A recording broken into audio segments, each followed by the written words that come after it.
ఇది రాజకీయ చొరవ తీసుకున్న దేశాధినేతలే ప్రకటన చేయడం ఇబ్బందిగా మారిందని చెప్పేసి అంటున్నాడు ఆర్కే.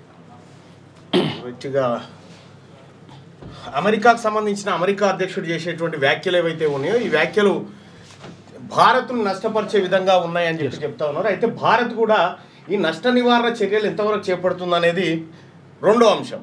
కానీ ట్రంప్ చేసిన ప్రతి వ్యాఖ్యను బలపరుస్తున్నట్టుగా భారత్ ప్రకటనలు ఉండడంతో కొంత గందరగోళ పరిస్థితి అయితే కనిపిస్తుంది.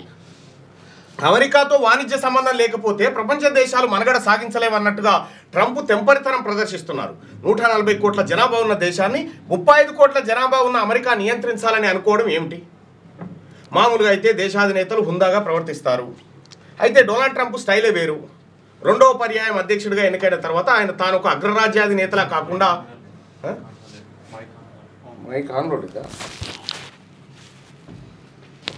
ఓకే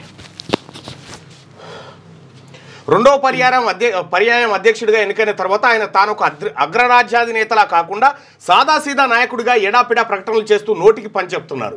ఇతర దేశాధినేతలు తమకు సబార్డినేట్స్ అన్నట్టుగా ట్రంప్ వ్యవహరిస్తున్నట్టు ఇతర దేశాధినేతలు కూడా వ్యవహరించాలని కోరుకోలేం. బహుశా ఈ కారణంగానే కాబోలు ప్రధాని మోడీ గుమ్మరంగా ఉంటున్నారు. అమెరికా ఒక పిచ్చివాడి చేతికి చిక్కిందన్న భావన ప్రజల్లో కూడా వ్యాపిస్తోంది. అమెరికా వంటి దేశానికి ఇలాంటి చౌకబారు నాయకుడా అని ఈసడించుకునే పరిస్థితి ఏర్పడింది. ఇక పాక్ను చిత్తుగా ఓడించవచ్చని ప్రజలు భావిస్తున్నారు. కానీ పాక్ వెనుక చైనా ఉందని విస్మరిస్తున్నారు. యుద్ధం ముదిరితే చైనా ప్రత్యక్షంగా మరింత బలంగా పాక్ బాసటగా నిలిచేది. ఈ నేపథ్యంలో ఆపరేషన్ సింధూర్కు విరామం ప్రకటించడం మంచిదే. రాష్ట్రాల బిల్లులను నిర్దిష్ట కాల వ్యవధిలోపే గవర్నర్లు కానీ రాష్ట్రపతి కానీ ఆమోదించడమా లేదా తిరస్కరించడమా ఏదో ఒకటి చేయాలని సుప్రీంకోర్టు ఇచ్చిన తీర్పుపై ఆక్షేపణ తెలుపుతూ రాష్ట్రపతి ముర్ము లేఖ రాశారు. బిల్లులను ఇలా పెండింగ్లో పెడతారని రాజ్యాంగ నిర్మాతలు ఊహించి ఉండరు. చట్టసభలో ఆమోదించిన బిల్లులను పెండింగ్లో పెట్టుకోవడం కూడా సమర్థనీయం కాదు. అలాంటి బిల్లులు ఏమైనా రాజ్యాంగానికి విరుద్ధంగా ఉంటే వాటిని తిప్పి పంపే అధికారం గవర్నర్లకు ఉంటుంది. గవర్నర్లు ఆ పని చేయకుండా నెలలు ఏళ్ల తరబడి పెండింగ్లో పెడితే చట్టసభలో స్వతంత్ర ప్రతిపత్తి హరించడమే అవుతుంది కదా అని చెప్పి ఆర్కే ఈ వీక్లో ఉన్నటువంటి అనేకటువంటి అంశాలను కొత్త పలుకు రూపంలో మనం ముందుకు తీసుకురావడం జరిగింది. ఇక ట్రంప్ నోట మళ్ళీ జీరో టారిఫ్, భారత్ సుంకాలను 100% తగ్గించనుందని పునరుద్ఘాటన.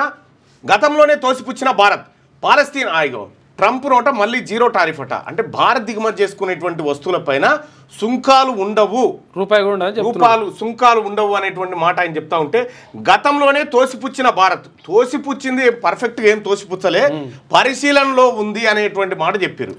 అయితే ఇక్కడ ఇప్పుడు ఆర్కే కొత్త పలుకు తీసుకున్న ఈ వార్తలు తీసుకున్నా ఇక్కడ ఎన్డీఏ ప్రభుత్వానికి గిల్లనట్టుగా చాలా అద్భుతంగా ఎన్డీఏ ప్రభుత్వాన్ని చాలా జాగ్రత్తగా రాసుకొచ్చిండు. అయితే వాస్తవం ఏంటంటే ఆర్కే గారు రాయదలుచుకుంటే ఒక జగన్ మీదనో ఇంకొక వ్యవహారం మీదనో యాంటీ టీడీపీ మీదనో పర్ఫెక్ట్గా బాగా రాస్తాడు. కానీ ఇక ఇక్కడ కొన్నిసార్లు ఇట్లా రాయాల్సి వస్తుంది.